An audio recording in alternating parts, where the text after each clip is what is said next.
I would like to welcome all of you to this meeting, which gives us an opportunity to listen to the summary of an important new report by Dr. Jakkie Cilliers, who is the director, the founder, and the director of the Institute for Strategic Studies, based in Pretoria, but also with offices throughout other African countries, called The Future of Intrastate Conflict in Africa, More Violence or Greater Peace.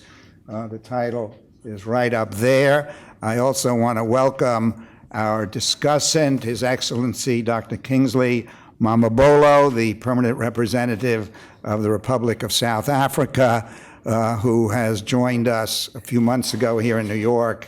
And it's absolutely wonderful to have you with us here today. So without further ado, really wonderful you're here, Jakkie, and let me give you the floor.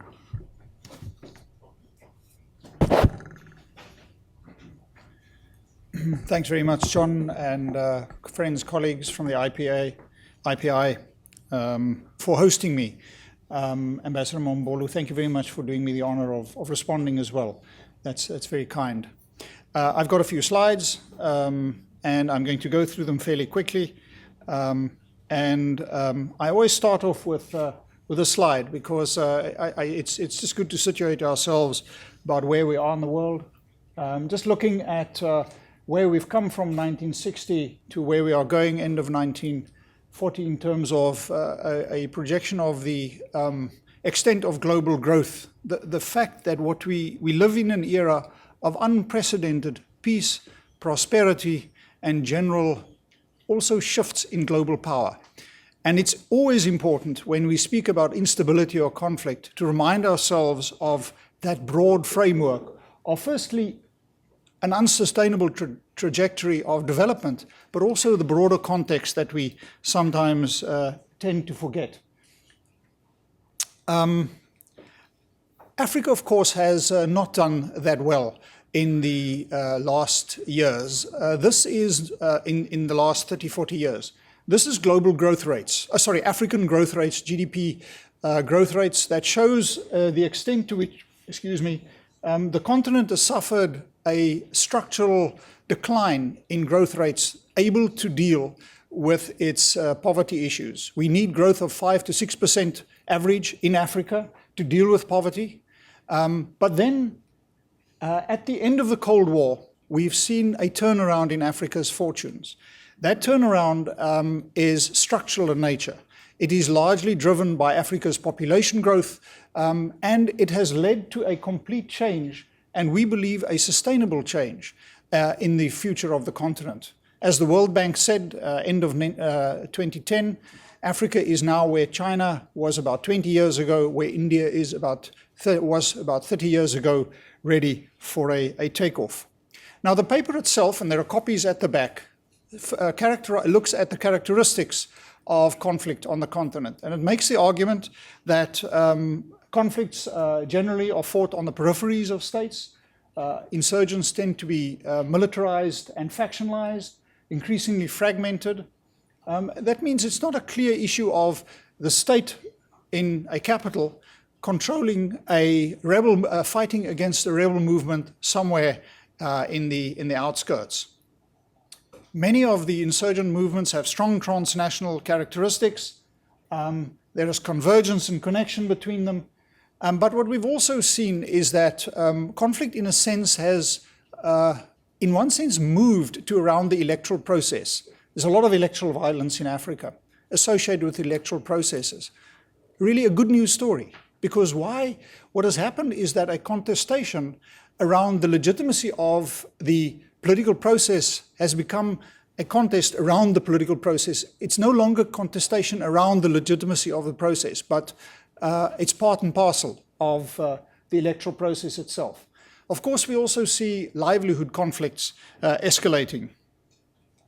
Now, I'm not the only one saying this. I'm going to show you very briefly 3 slides from the Uppsala group that shows that firstly, conflict is largely intrastate, internal conflict. And this is a history going back from the Second World War that shows you after the end of the colonial wars, liberation wars, that almost all intrastate war is intrastate.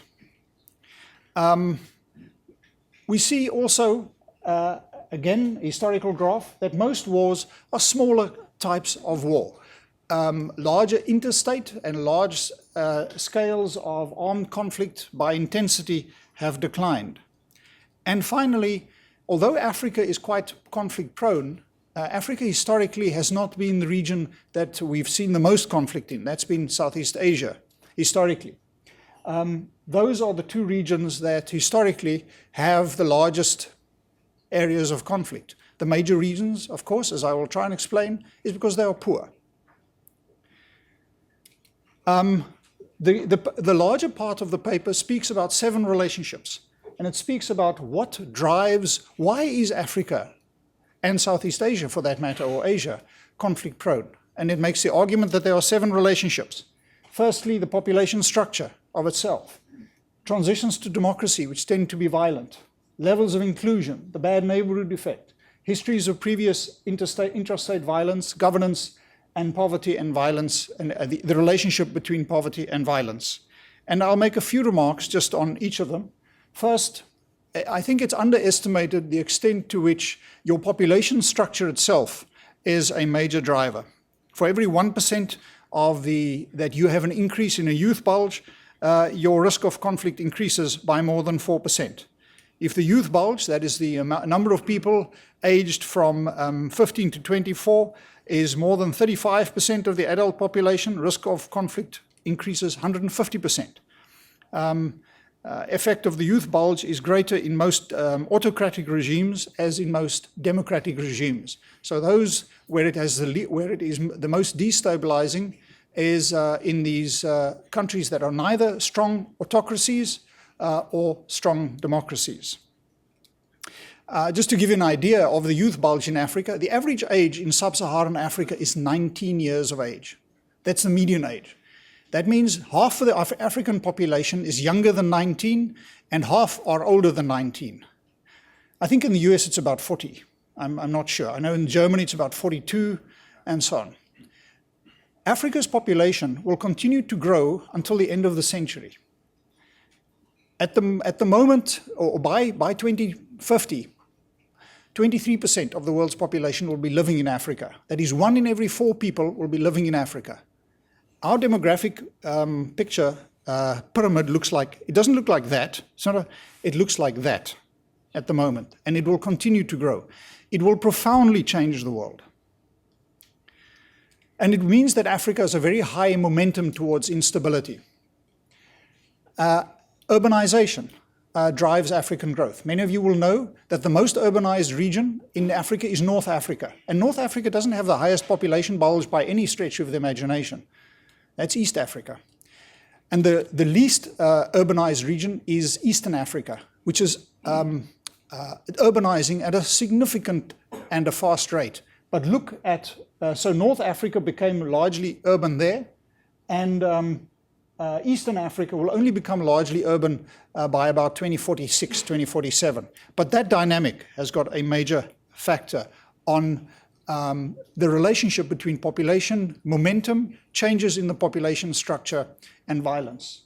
Transitions from autocracy to democracy are often unstable, and many African countries are trapped. They are neither fully democratic or fully autocratic. And autocracies are much more likely than democracies, and 2.5 times more likely than autocracies to experience mass outbreaks of violence. States that experience a stalled transition, and many African countries are trapped. We've seen that apart from North Africa, the transition to democracy in much of the continent has stalled for about the last 15 years. And anocracies, that is, anocracies are countries that are neither autocracies or democracies, but somewhere in the middle, are highly unstable, with more than 50% experiencing a major regime change within 5 years over 70% within 10 years. So the nature of the transition, of the political transition in Africa, inevitably large areas of instability.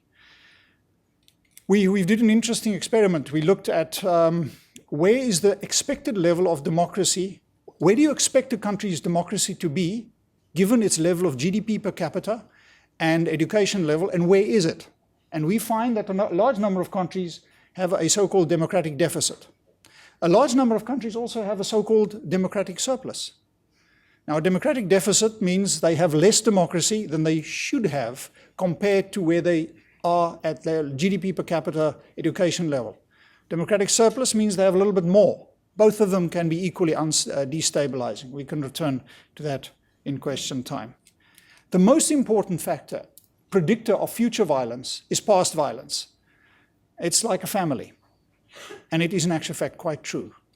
That the single most important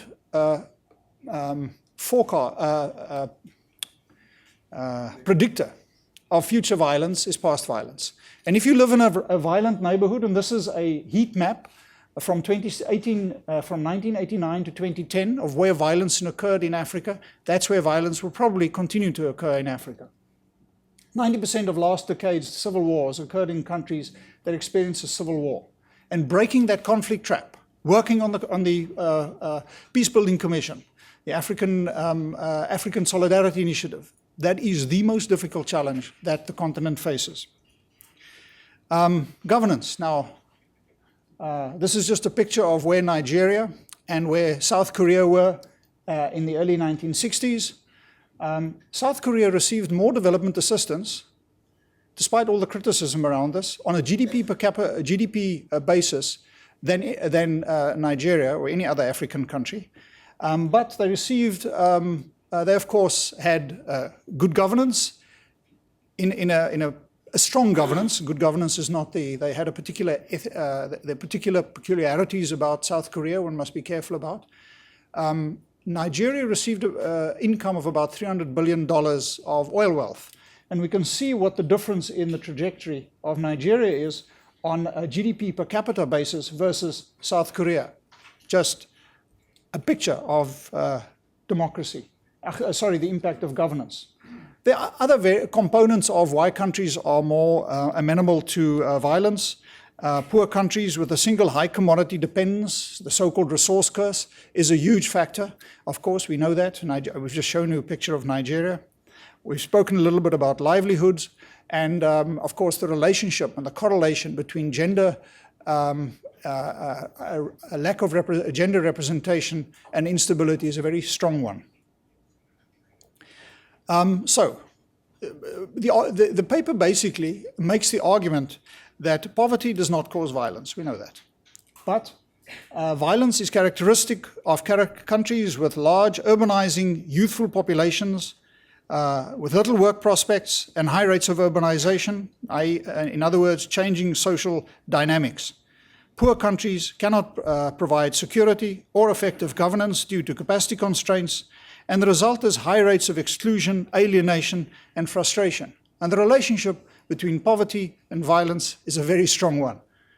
Africa is not violent because it's full of Africans, which is some of the sort of stereotypes. And it's not corrupt because it's full of Africans. It is corrupt, and it is unstable, and it is poorly governed because it is poor. And that is essentially the basic relationship. This is a forecast of where we think, this is a so-called base case forecast, of where we think poverty levels will be going across Africa. We've defined 5 regions in Africa that are a little bit different than the Africa Union's regions or SADC or ECOWAS. ECOWAS is in actual fact the same. And there are the groupings that we use. That is a forecast of where we see poverty levels going for those 5 regions. I'm sorry, I'm standing in your way here. The top one is millions of people at $1.25 per day. That's absolute minimum, that's survival. And the bottom one is percentage. Now we can clearly see that the region that faces the problems and will face the problems is Central Africa. Now, okay, my mother could also have told you that. You don't need great analysis of this, but that remains true. The region that is the wealthiest and does the best in all indicators is North Africa. And because North Africa developed a democratic deficit, that balloon popped. That balloon was not only youth or wasn't social media, it was the pressure that built up for this. So, We can also ask ourselves why the levels, in actual fact, given those structural factors, why in actual fact we've seen after the peak at the end of the Cold War, there was a burst of pent-up pressure after 1990. And then since then, levels of intrastate violence in Africa have come down quite dramatically. Why have they come down? Largely because the end of proxy wars and the normalization of African relationships. No longer is the US and the Warsaw Pact countries fighting their wars in Africa. They're now fighting them in Syria. International and regional investments in conflict prevention, particularly the United Nations. Of course, the investment in the African peace and security architecture. But today, the big change is the extent to which we see African leadership leading in making peace on the continent. Big change to where we were with the establishment of the OAU some years ago. Progress in international law, the ICC, very hotly disputed in Africa, but it serves as a huge conflict prevention factor. Dictators don't that easily resort to killing their own people because there is justice somewhere at the end, and it plays a huge role. Investments in development assistance, particularly through the MDG process, which has levered much more effectiveness in ODA, and then, of course, Africa's development trajectory, particularly the rise of China. China is hugely important for Africa. There are many ways to look at Africa, and I'm going to conclude with one or two slides, John. At the top, we've sort of said which African countries would have the largest potential growth prospects going forward, objectively. And that would see that this is history. In 2010, the countries with the highest growth rates in the world included Angola, Equatorial Guinea, and Mozambique.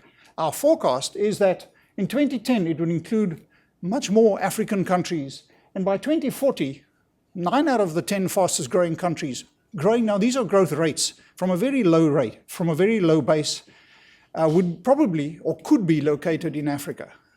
This is objectively, if all things are equal, which they never are.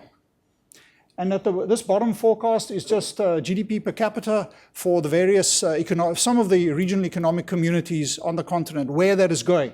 And you can see to which extent we are establishing a growing middle class in Africa. No longer is growth simply driven by commodities.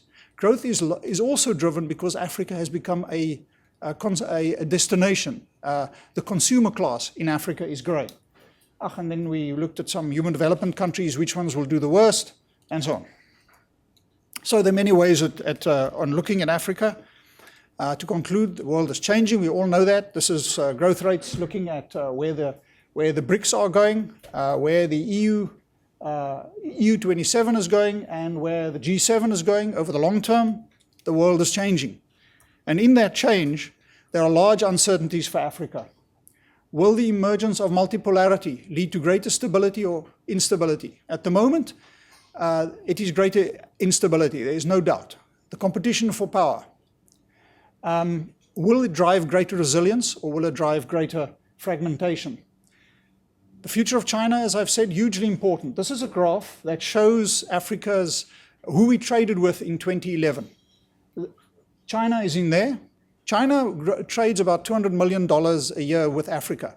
That has grown by 1,400% over the last 10 years. European trade with Africa has also grown. American trade with Africa has also grown. That's why Barack Obama is in Africa at the moment. But it hasn't grown as fast as trade with China. If China coughs, Africa gets pneumonia in terms of its growth rates. The rise of China and South-South trade is hugely important for Africa. And of course, the big unknown, will we see the war on terror find a new way? What is the next big wave of global instability?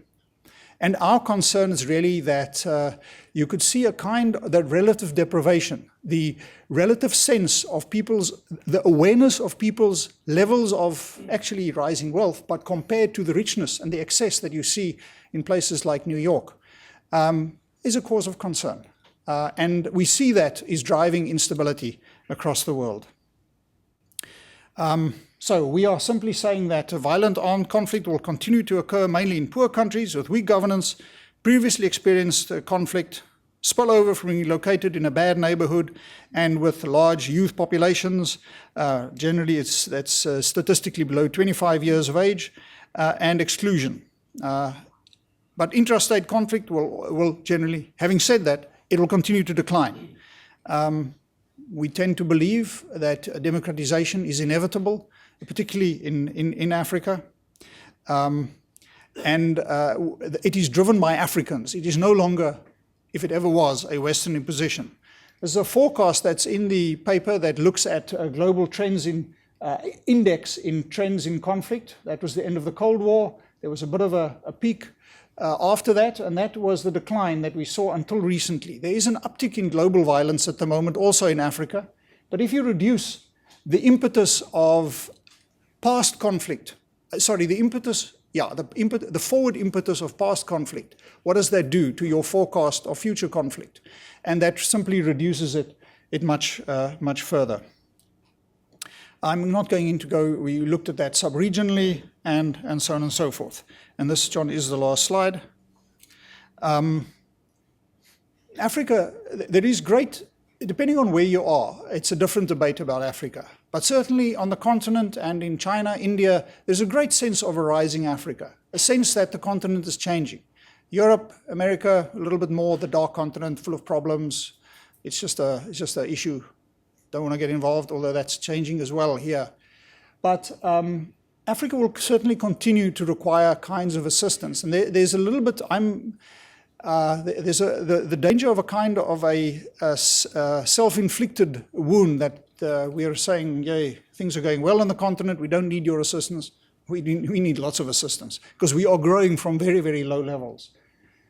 I've made the point that Africa needs more government. This is not the US where people want to arm themselves to defend themselves against government.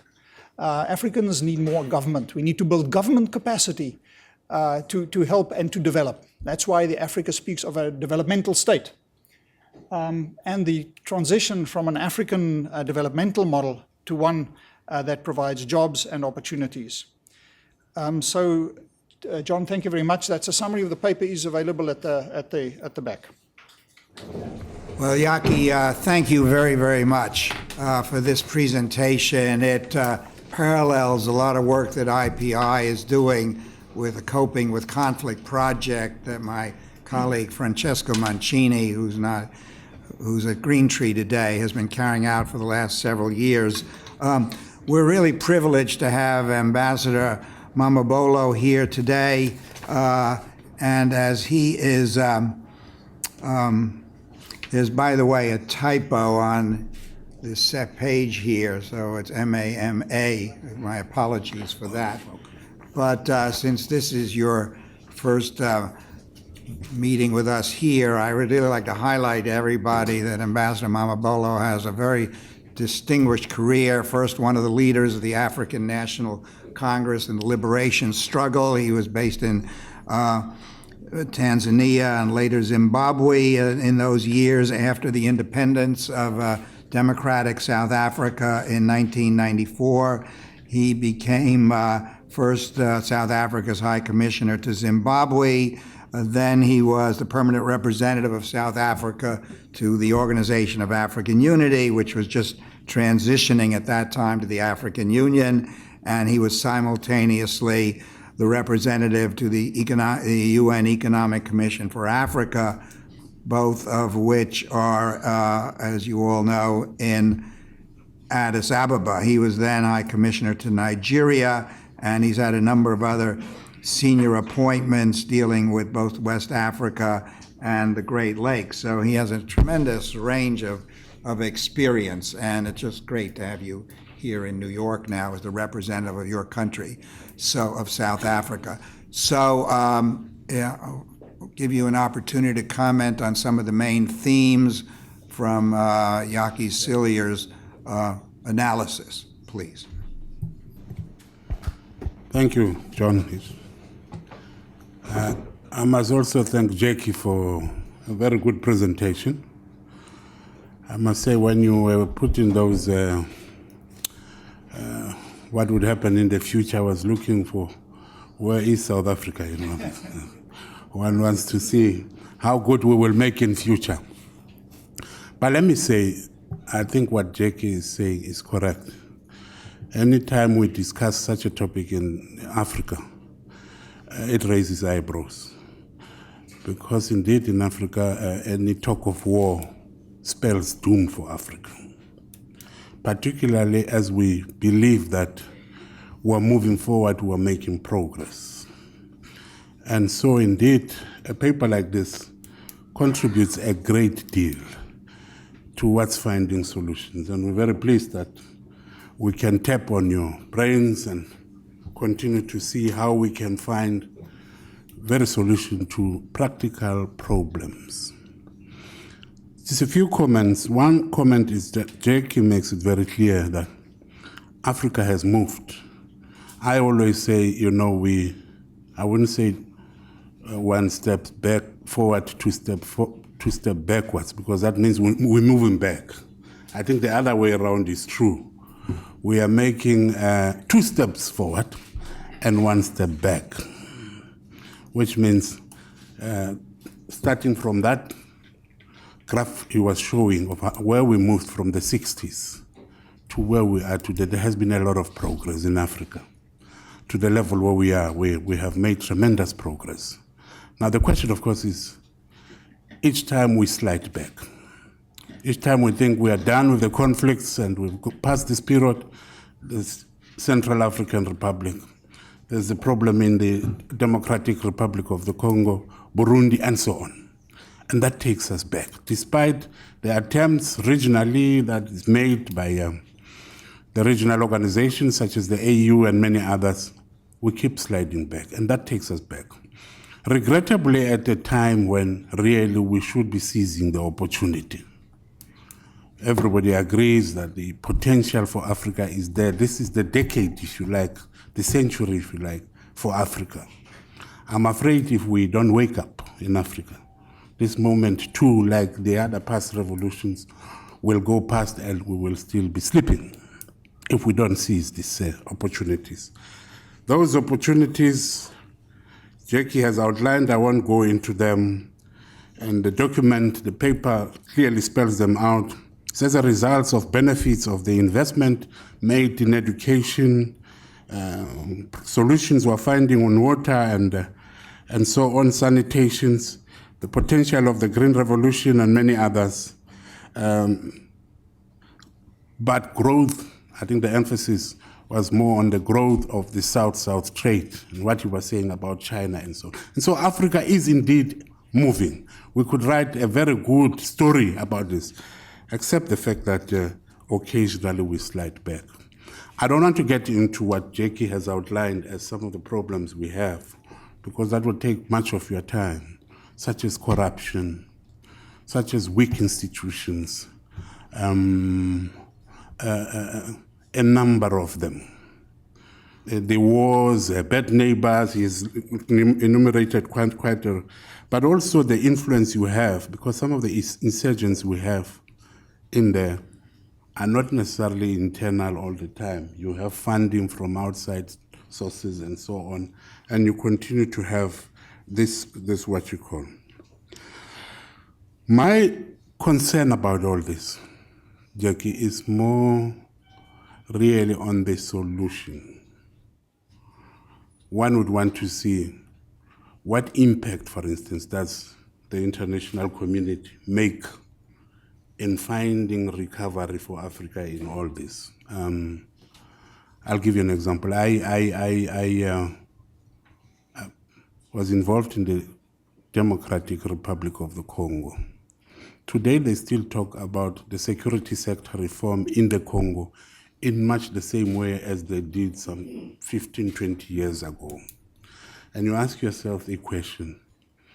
If people are still talking in the same way, and sometimes when they talk within the UN institutions about this, it is like it is a problem that has emerged yesterday. And you say, but we were talking the same way about these problems some 15 years ago. If you talk about ownership of the process, that the local people must own the process. If they haven't owned up 20 years later, then indeed we're having problems. It means we must ask the question, will these people eventually own up to this process? The conflict in the Democratic Republic of Congo specifically, and many others, keep repeating. And there is, in my opinion, very little progress moving forward. Because indeed we're talking about the same things. You analyze very well in your paper about some other factors, maybe that also includes the neighbors around. The bad neighbors or the good neighbors. It is up to you to judge. But you see, the problem is, it's like a vicious circle. It is indeed like a vicious circle. And you begin to say, are we indeed going to eventually find a solution to this problem? Same thing can be said about Burundi. A very serious conflict there, which is now repeating itself. We were involved in the mediation there. I'm happy to see Mahmoud here from the IPI. He was with us there as representative of the UN at the time. But I would say the problem sometimes from the international community, if I'm to look at that, is the question of coherence. When we were involved in the DRC, I get the feeling that the tendency was to look at one player in the forefront. And that one player in that case was South Africa. South Africa itself was indeed taking a huge task, because the Democratic Republic of the Congo is a big place. No one country can afford to tackle that problem alone. I'm not saying alone, the way the international community was there, but South Africa was put too much in the forefront. The president of South Africa would take almost the entire or half the cabinet in the DRC Congo. And one would even argue that you could have had a situation where you actually have a cabinet of South Africa in the DRC Congo. But I think if we had one country making that kind of effort, the coherence, the effort of the international community, coordinating and combining, could perhaps would have helped push this process much further. So I was actually literally just focusing a little bit more on what the international can do in what Jakkie has been talking about. Let me say in conclusion that we look forward to more of this kind of interventions in Africa.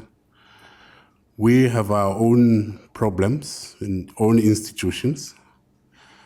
There's still a long way to go.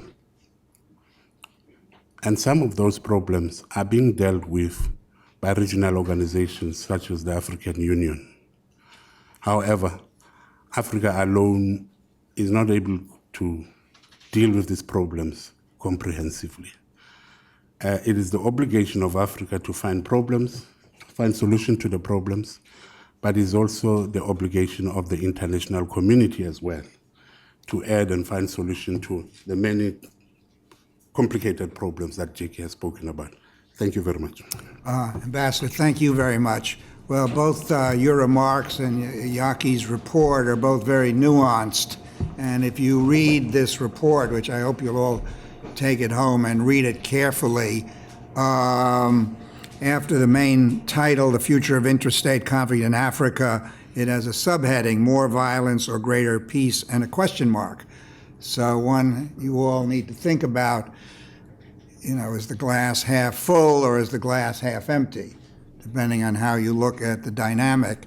And in a meeting that we're having right now with 15 or 18 diplomats at Green Tree, which Yusuf Mahmoud, my colleague, and I were present, one of the thoughts that came up yesterday had to do with whether one is looking only at the negative factors, that is the drivers of conflict and the triggers of conflict in analyzing what's going on in Africa and elsewhere, or whether one is looking at what has been called the opportunities for peace. In other words, should the spotlight be on all the problems, the corruption, the organized crime, the violence, or can the spotlight be on things like shared values and commitment to democracy and commitment to human rights and building coalitions out of those elements. So this is all kind of a problematic for everybody in this room, and of course all the governments and regional organizations and think tanks in Africa to consider. What I'd like to do is have a discussion let's have a conversation. As I was at a retirement party for a good friend of mine who was a principal of a middle school here in New York until today. And she said her approach to the whole school, students and teachers, was let's have a conversation. So I want to have a conversation with all of you, and Jakkie and Professor Mambabolo. So I'd like to get 2 or 3 of you, maybe 4 even, to make a short comment or ask a question. To get all of you who are involved in African issues one way or another, and then we'll come back to the panel. So not big speeches, but anything else would be very welcome. So, and would you stand up and identify yourselves and kind of look at both them and everybody else so they could all hear you. So you all have to stand a little bit sideways.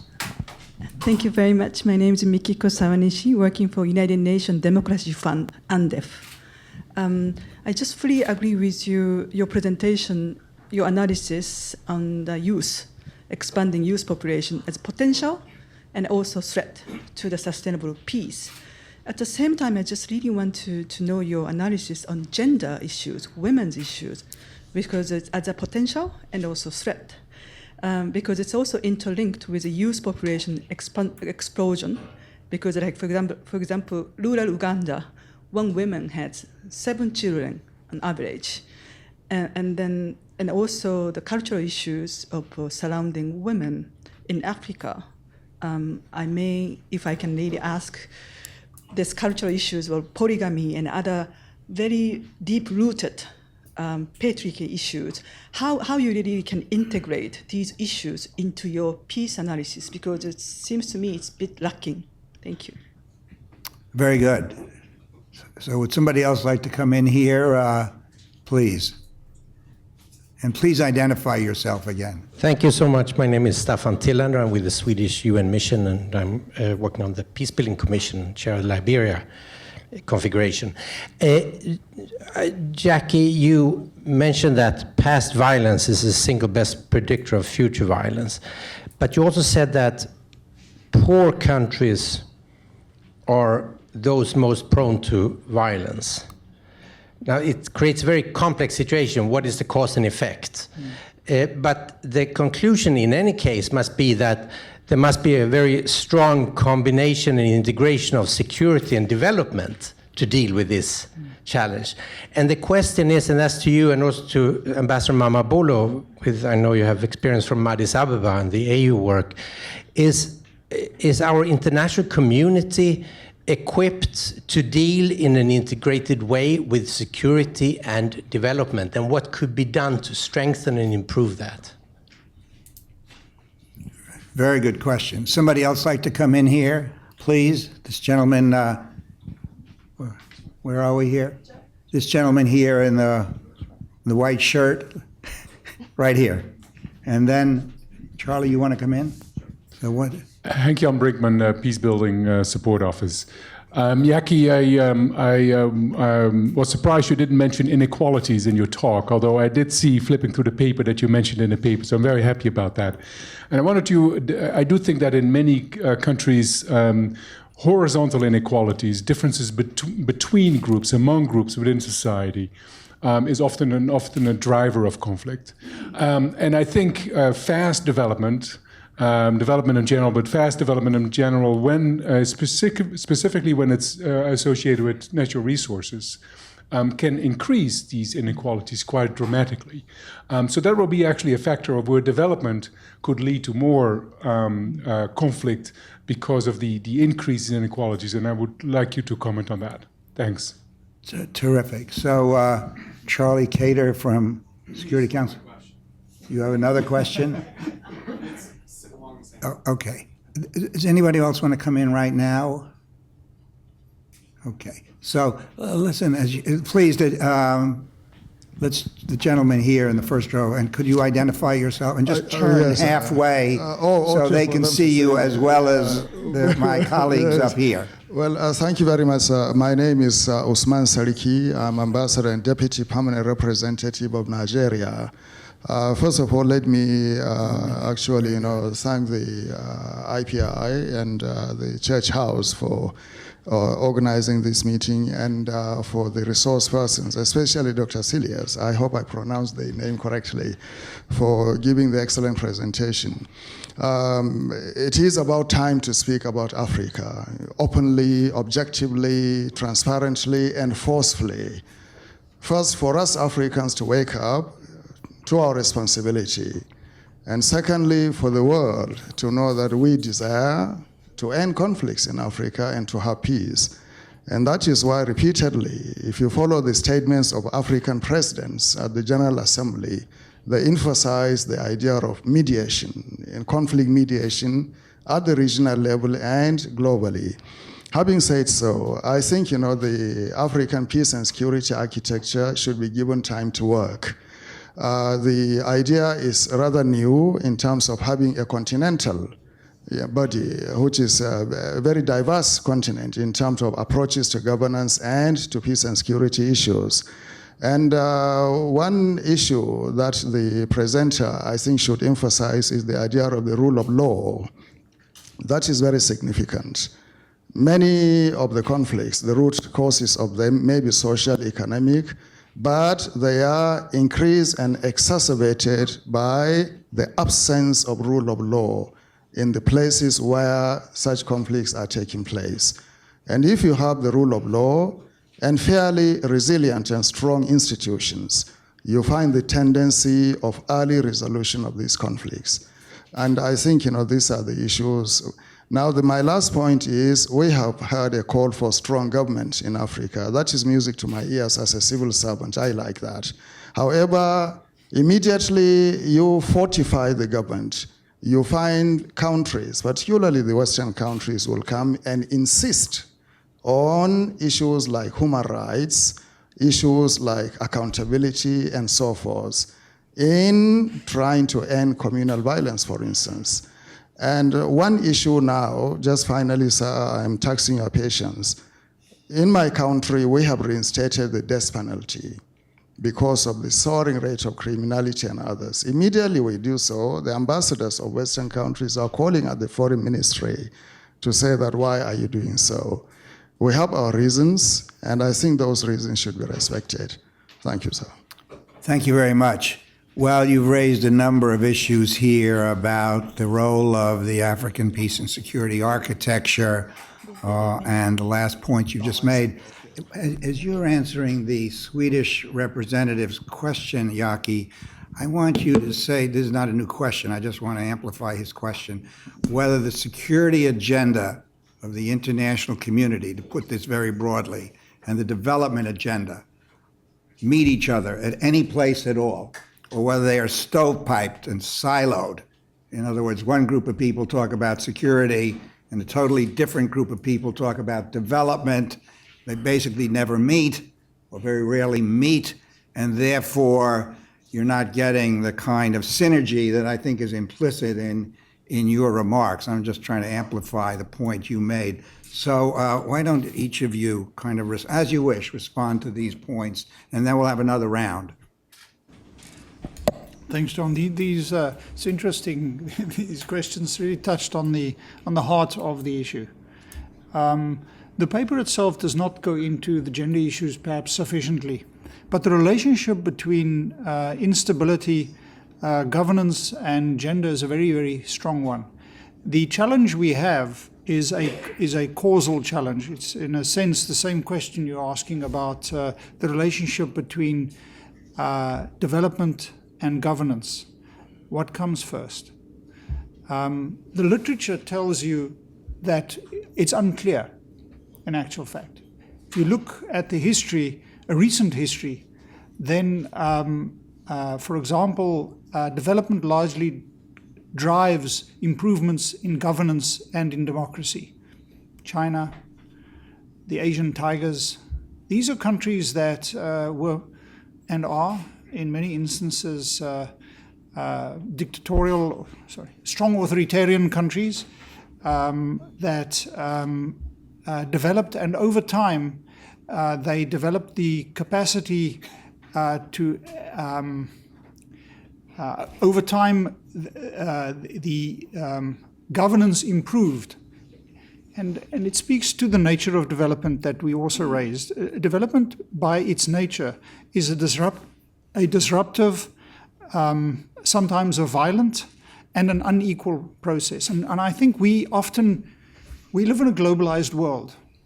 When the US developed, or England developed centuries ago, there wasn't intranet, or it was very limited. And the brutality and the exploitation and the ruthlessness, the criminality through which development happened, is often Africa has to develop in the full glare of the global system, an interconnected world. We not only have to create a security state, we also have to create a state that has the capacity to manage itself, and then we have to do the inclusive transitions. Those are the three transitions that traditionally, even in Sweden, all countries went through sequentially. Vikings, Swedes today are very peaceful people, but they were not peaceful people centuries ago. Africa was given this lines on a map that created countries. It was not a natural process of state formation. You had an imposed process of state formation. It's taken decades, generations for those imposed maps to gain a kind of a momentum in the continent. But today you have, in a sense, a process of what we refer to academically as of delayed state formation. We have to undergo the security, the capacity, and the inclusion transition in parallel and at the same time in the full glare of the international media and internet and NGOs and civil society and everybody telling Africans what to do. This is an incredibly difficult challenge. And those countries that do the best are often the countries that suffer, two countries that have done well in terms of human development indicators, Ethiopia and Rwanda.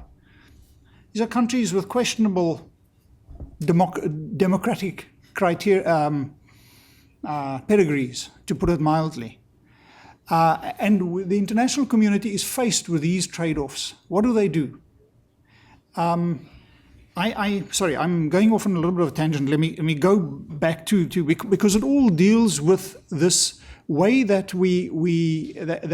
development is happening in the continent, and the way that we do tend that we don't have an integrated analysis.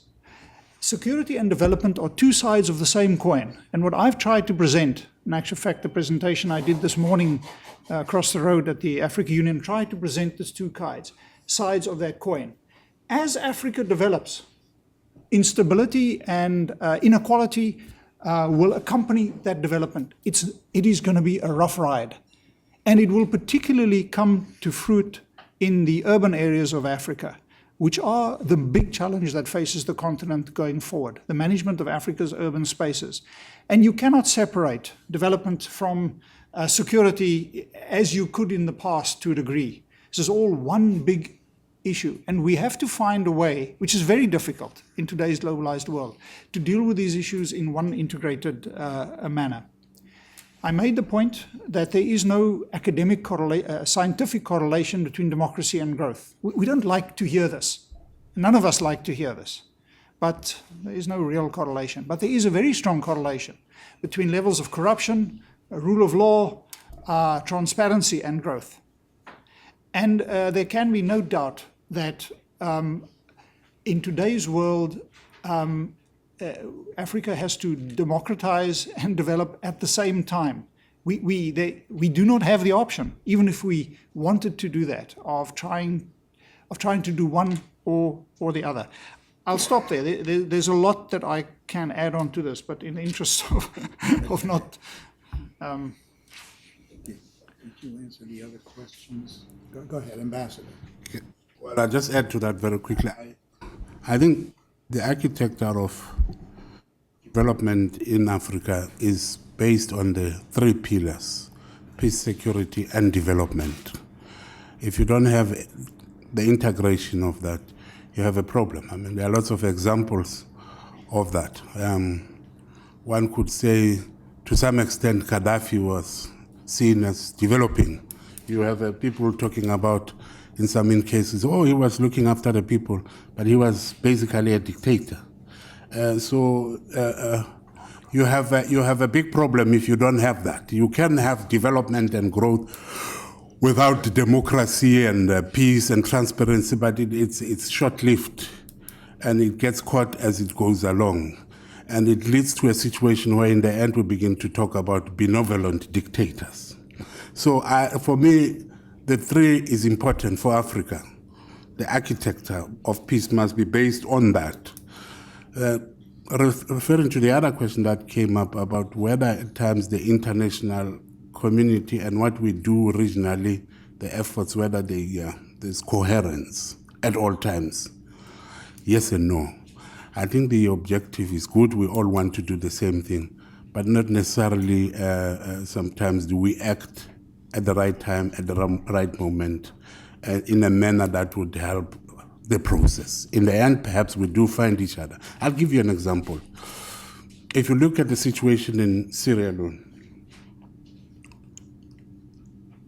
you had a different mandate from the United Nations, which the regional countries, the bloc, did not feel is helpful to that process, and sometimes could actually be counterproductive. Mandate given to the UN forces there was not helpful in the sense that they did not engage, and the mandate was that you don't engage, and so on. And to some extent, people would actually literally even take the weapons from the forces from the UN because they could not engage. They are not allowed by them. So not necessarily do you have all the time international efforts being coherent with what we do at the region. In the end, of course, through pressure and so on, we do find ways to go together and move together and find solutions together. Thanks. I think you Thanks, John. Sorry, I got a little bit carried away there. There was there's one slide that I showed which shows a relationship diagram, which is not in the paper, that tries to provide a causal relationship that unpacks some of these issues on the relationship between the 7 factors that I spoke about: poverty, governance, youth structure, and to what extent do they interact to contribute towards a propensity towards intrastate violence. And so there's, because as I've also tried to make the point, poverty does not, poverty correlates with many of these other structural factors that I referred to, population structure and so on. So the direction of the causality is quite difficult. And the same argument is with the direction of causality when you speak about the relationship between governance and development. Because I showed you a diagram of South Korea and Nigeria, looking at the what has happened between those 2 countries since. Now there's something there. There's something there. And that you can unpack that and speak about leadership, and you can speak about social and cultural norms. But a political culture in a country follows leadership. It is the argument, and the same arguments are made with regard to gender, that somehow there are that relationships, traditional relationships, we must respect them, and that they don't change. That's absolute nonsense in my view. Political culture and other cultures follow leadership. So agency is just a nice academic word for leadership or your ability to change. Agency is hugely important. The US had the benefit of great presidents and leadership over many generations, which pushed it in a certain trajectory. Many African countries, for a variety of reasons, have suffered from poor leadership. And I often make the point that what we need today are less visionaries in Africa that want to do Pan-Africanism and all kinds of stuff. We need practical managers. People that are interested say, oh, I see we're doing badly on the competitive index. Why? What can we do to improve our ranking on the World Economic Forum's competitive index? It's not about integrating Africa and all this kind of stuff. We need managers, we need technocrats in a sense. And that does, and there's an issue, there's a relationship between culture and these issues and where a country ends up. Because you end up, there's the old saying, you get the leaders you deserve. Culture throws up leadership, but leadership creates culture. So long, complicated answer. What about inequality? I'm not sure you answered his question as to whether inequality as such within a country is a factor for more violence.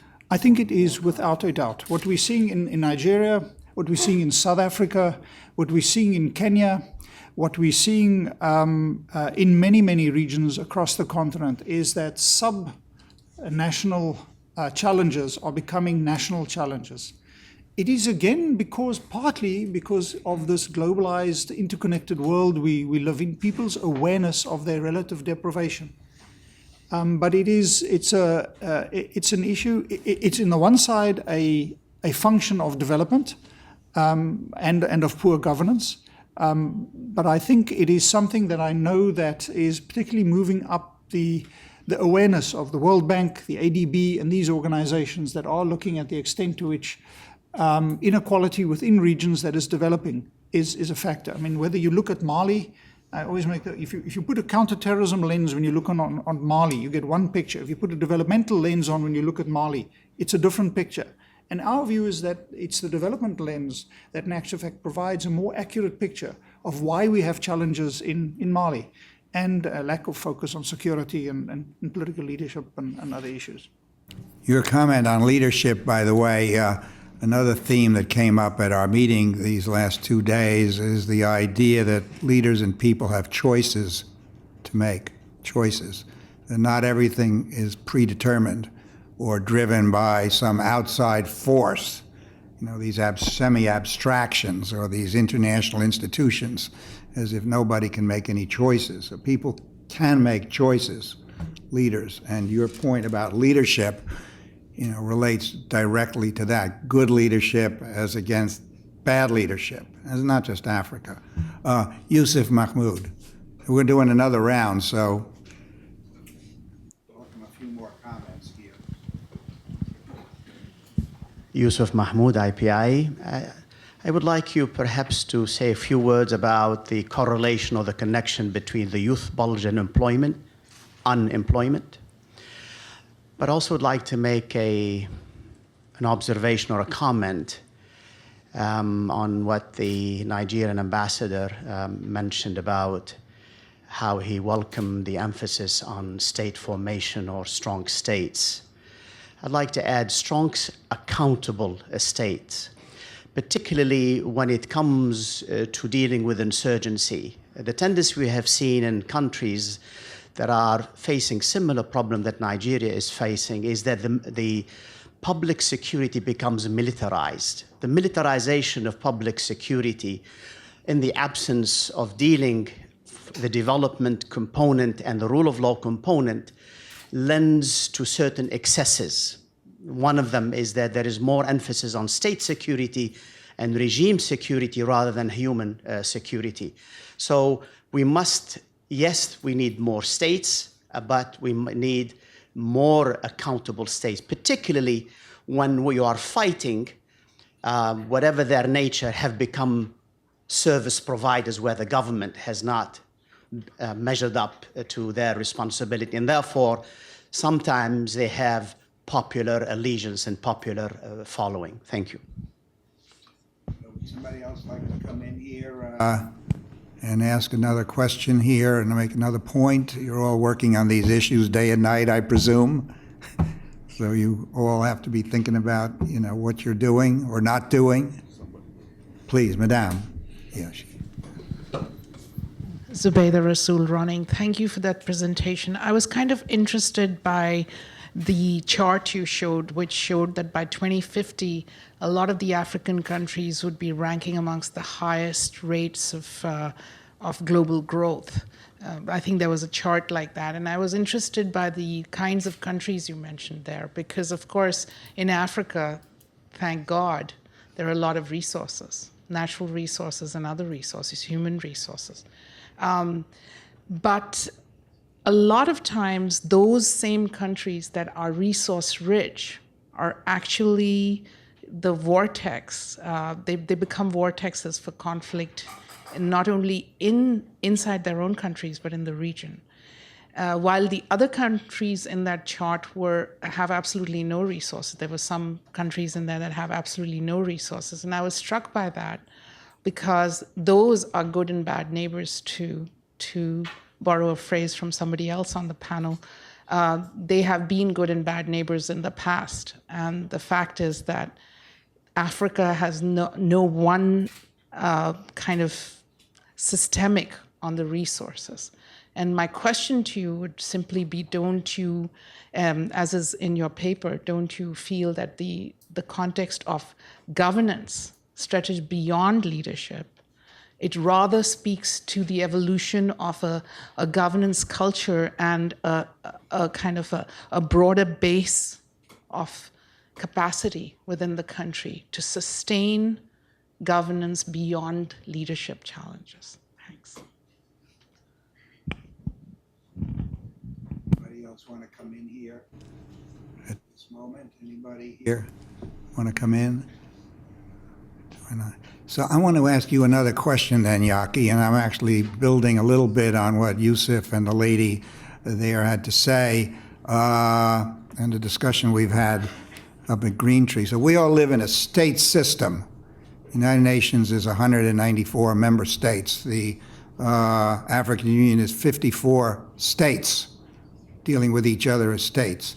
But virtually every problem that you have highlighted does not have to do with conflict between one state and another state. They either, and you highlighted this, either have to do with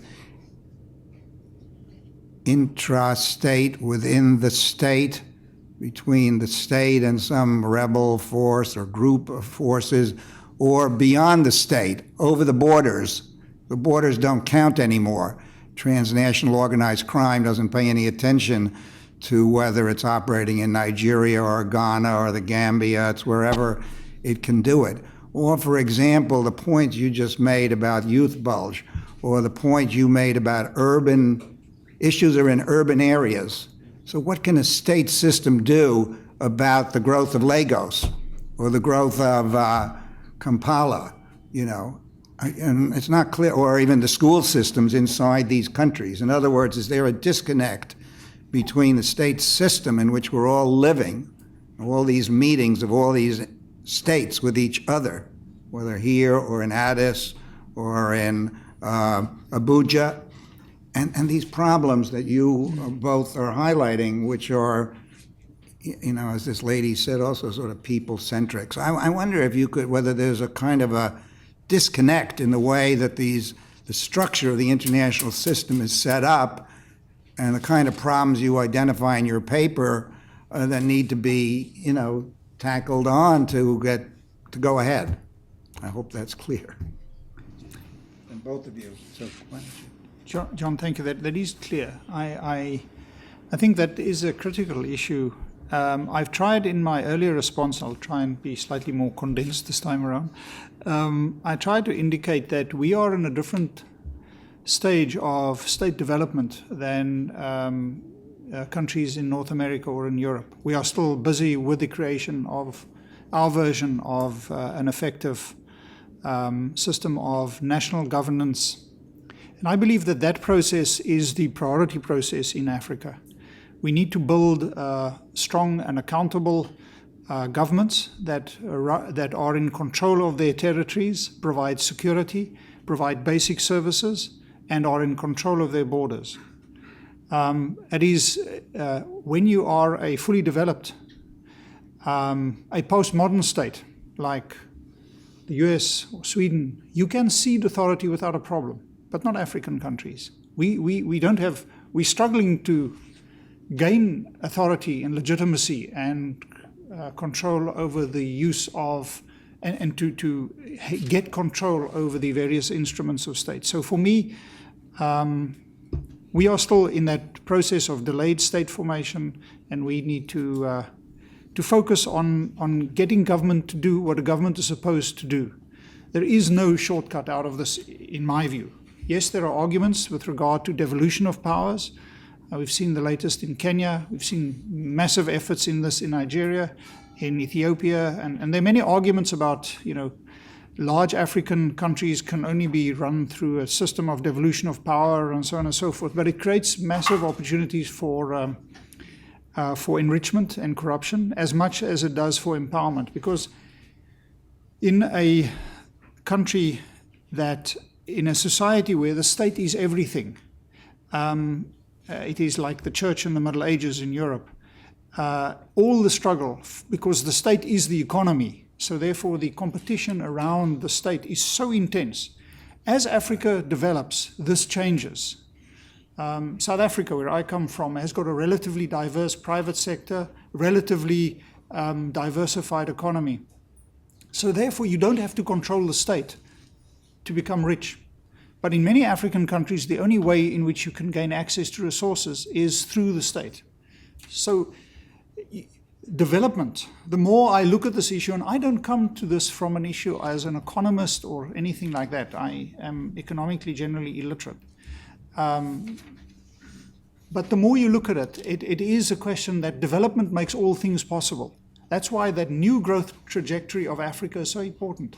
Different things become possible that were not possible in the past. So that's my basic premise, that development allows you to skew your trajectory towards improved governance and so on. The management, only if you have strong enough accountable government and good leadership does natural resources is that not a problem for you. If you are a single commodity dominant poor country, it's a huge problem, because the basic thing we have to do in Africa is we have to build a tax system and a system through which government has authority and builds the relationship between itself and its people. And we have to build roads so that we can connect the country so you can run it. It sounds sort of stupid, the kind of stuff I'm saying, I know, but I believe these are the fundamentals and the basics that we need to do. And so it's not the natural resources that is the problem in Africa. It is, of course, how we manage it. And if you've got oil and you've got an elite that controls, not an elite, because it's sort of as if they are worse than anybody else. There's no difference between African politicians and Swedish or American or other politicians. The context in which they operate, they are just as power hungry as everybody else. The context in which they operate is just different. They can't get away. But if you take a good Swedish diplomat and you put him in Africa, even with all the social, culturalization of a good Swede, my wife is a Swede, so I can do this without any... You won't be in trouble. I won't be in trouble. People are people all over the world.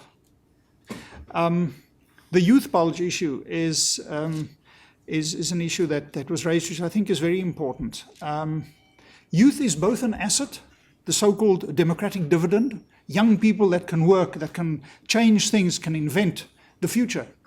Or, if you can't give them jobs, they're a problem. And particularly what happened in North Africa is that you didn't have that many young people as many think. The youth bulge in North Africa is smaller than in the rest of Africa. But they were highly educated. So they were highly educated, they didn't have a job. They were therefore, in a sense, they suffered from exclusion. And some theories would say youth could never mature because they couldn't get a job. They couldn't leave home. So they suffered from all kinds of challenges in terms of their maturation or whatever. That's probably the wrong term, but you know what I mean. And particularly, then on top, what we have in Africa is we have these massive rates of not only of population growth, but of population change, migration towards urban cities, and so on and so forth, which leads to dislocation so that your social structure is no longer holding your society together. So if you look at the momentum of the population growth in Africa, I think it is something that is a bigger issue than most people realize. Just simply that pyramid, the population pyramid in Africa. You must understand the momentum of that. There are going to be so many young people in Africa without jobs, moving to cities, not because they want to go to cities, but because there's nothing in the rural areas. Climate change push is going to enhance migration. Youth is a big issue. So the future on the continent, on the one side, you've got this developing picture of emerging Africa growth, and we're a consumer class, and consumable oil and gas and whatever. On the other side, you've got this youth. This development is going to go hand in hand with considerable instability, is the argument in a sense I'm making. It goes back to the point, Stefan, that you were asking about the relationship between security and development. This is one and the same issue, in my view, as it rises, and we have to look at these issues as they rise, because Africa's positive growth prospects are going to go in hand with great inequality, a large degree of violence, as much as it is an exciting, the future consumer market, which it is. Well, in my opinion, I think to answer the question, I would say in most African countries, yes, there is a disconnect between what the state does and what it says and what it implements. Most African countries, if they were to show you on paper, do have very good constitutions. It's the implementation that is a problem of that constitution. If some countries, for example, have had this background of dictatorship, the transformation of that society in itself is very difficult. Issues such as corruption would creep in, even in the democratic era of that society. And so we carry a lot. I mean, you have a book written about, written by a Kenyan, which says, "Our time to eat." Huh? Now, it doesn't mean in that country there are no laws that forbids that. But the corruption and what have you is in such a manner that it is possible for individuals in that kind of situation to perpetuate that corruption and continue to put ordinary people in a difficult situation. Problem, and what allows that, in my opinion, is lack of strong institutions. Somebody gets arrested, the level of deterrence is very little. Huh? And yet, of course, there's penalty for corruption, for this kind of thing. And so that in itself is a very big disconnect between what the government does, what it says, and how it implements these very policies that it has drafted and put on paper on behalf of the people. The level, for instance, of deterrence, I mean, you can go in many situations where you have this kind of corruption, and you start asking yourself, so many people have been arrested for this and that, how many actually are in prison or are facing charges out of this? But sometimes even where the intention is good, and I see in a country like South Africa, for example, problem of capacity is also to be taken on board. You may have good intentions to service the people. Let's leave aside corruption. Corruption will always be there. There's no country without corruption. I think it is the extent to which we have corruptions in different countries. Every country does have corruption. But let's say where there actually sometimes have very good intentions to deliver services, and you just don't have the capacity. Sometimes in South Africa, for example, you would have a situation where the government actually does budget for certain services to be done, but the capacity is not there. To give you an example, you don't have an engineer to make the necessary connect for water to be taken to the people, and so that money will actually be taken back to Treasury. It was not used. Not that the money was not there, was available, provision was made for But so capacity is also a huge factor. But apart from that, for the people, apart from the strong institution, for the people to be able to pressurize the governments, the issue of education and many other things come into play. Thank you. So I'm going to ask you both one more question, unless somebody else. Wonderful. Let's have the lady here, Madame, ask, and then I'll ask you a question, and then we'll have a wrap up just for a moment or two. Thank you for this. Would you identify yourself, please? Okay, my name is Sally Cater, and I'm with the U.S. Federation for Middle East Peace. And thank you for this wonderful program. A couple of weeks ago, I was invited to Forbes 400, and the subject was, how do you invest or give in African countries? And thank you for both mentioning the problems and the youth, especially the youth and women. So you have all the assets, but we all know that there is a lot of problems vis-a-vis implementation and transparency and the laws and the governments and so on. And so we all know that, and this is why a lot of investors are afraid to go to any African countries, because they have no guarantees that their investment would be, valuable there, because it is nowhere to take it if something happened, even with the local partners, meaning not just the government, but the local people they partner with. So knowing all of that, what would you recommend to be done? Thank you. And I just want to ask each of you to make a 1-minute further comment on governance, because we've twice heard the word strong governance here, and Yusuf offered accountable governance, and Ambassador, you highlighted elected capacity. But, how much of good governance depends on delivery? We were talking about this also 2 days ago, what's going on in Turkey, what's going on in Egypt, in the streets. The people are not willing, and I'm just borrowing Yusuf's point here, they're not willing just to wait another 4 years for the next election to sort of say they're not satisfied with the government that's around these days. That's why we have this huge event coming up in Cairo on the 30th of this month, for example, or in Istanbul. This is not just Africa.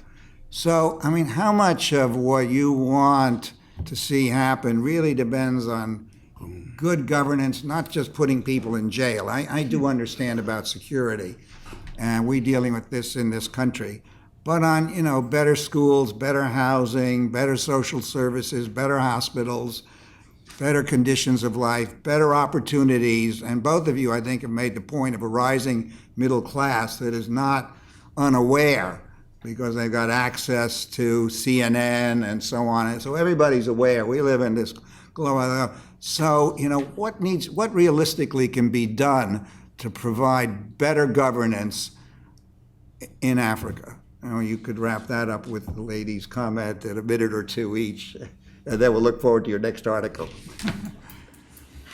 Yeah, these are such big issues that we are all, of course, generalizing, as I am also doing. I am even generalizing about a continent, comparing a continent with a country. Africa, 54 countries, India and China. It's completely crazy to do it, but okay, that was just in any case. I think my premise is that Africa will develop, Africa will develop. It will develop more equitably and much better and with good governance. Poverty, that's what the purpose of government is supposed to be. It is there to mediate that the rich and the powerful don't take everything and leave the rest. So the nature of Africa's development will be determined critically by the quality of our leadership and the institutions and the governance that we have. And I think, in a sense, for me, I've made the argument that if you ask me what is the priority in Africa, it is to build governance capacity to be able to deal with many of these issues. There's a limited amount that you can NGOs and other delivery agencies and so on play a role, and they play a hugely important role. But for me, the critical issue is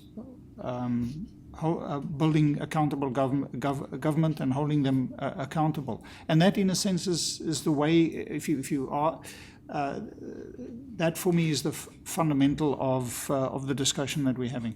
I'll stop there. Just briefly, I think for me what is important is education. As a society becomes much more educated and more modernized, I tell you that as long as you have people conscious of their surroundings, they in turn will be in a better position to put pressure on their governments to move and to transform. And if you look in situations where you have problems, you would find the urbanization has made the urban population much more rebellious, if you want, to bad governance. And the government of the day would depend on the rural community, because that rural community is not educated and so on. And unfortunately, in many situations, it continues to be the majority. And so they would win the next election.